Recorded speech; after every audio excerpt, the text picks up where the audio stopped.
Today, let's talk about what the baby would become. And of course, this time of year, I'm talking about the baby Jesus. Luke chapter 1, starting at verse 31, we read, "And behold, you will conceive in your womb and bring forth a son, and shall call his name Jesus. He will be great, and will be called the Son of the Highest, and the Lord God will give him the throne of his father David.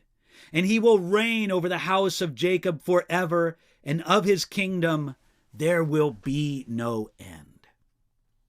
At Christmas time, we are rightly amazed at God in Jesus of Nazareth, taking on our humanity and starting his humanity like every human does, as a little dependent baby.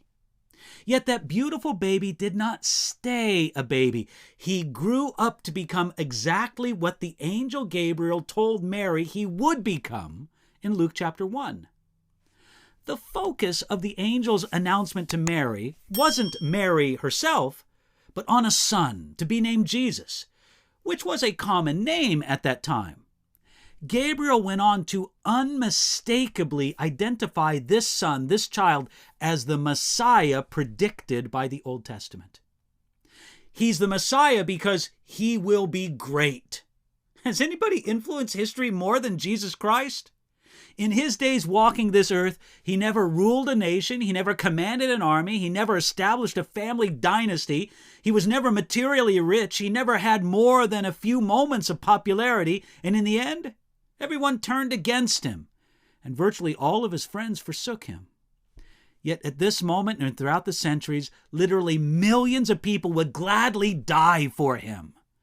Has there ever been a greater man than Jesus of Nazareth? No, there hasn't.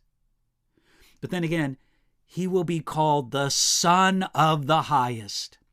Jesus would be the son of Mary, but not only her son. He would also be and be known as the Son of God. He was a man, no doubt, but also more than a man. He was and is the unique Son of God. He will occupy the throne of his father David. Jesus was the Messiah promised to King David of old in 2 Samuel chapter 7, who has the rightful authority to rule over Israel, and of his kingdom there will be no end. All parents who have held a newborn have wondered what would become of that gift of life cradled in their arms. Mary and Joseph had an advantage.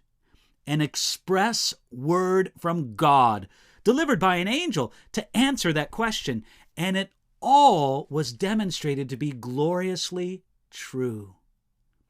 He is great, the greatest one ever to walk, and all of history recognizes him as such. He lived out the claim that he was the unique Son of God, God in the flesh, having left the ivory palaces of heaven to add humanity to his deity. Jesus reigns as king, now as a spiritual king over millions who would give their lives for him, and soon as a temporal king who will rule and reign over the kingdoms of this earth. Isn't it amazing to see what that baby would become?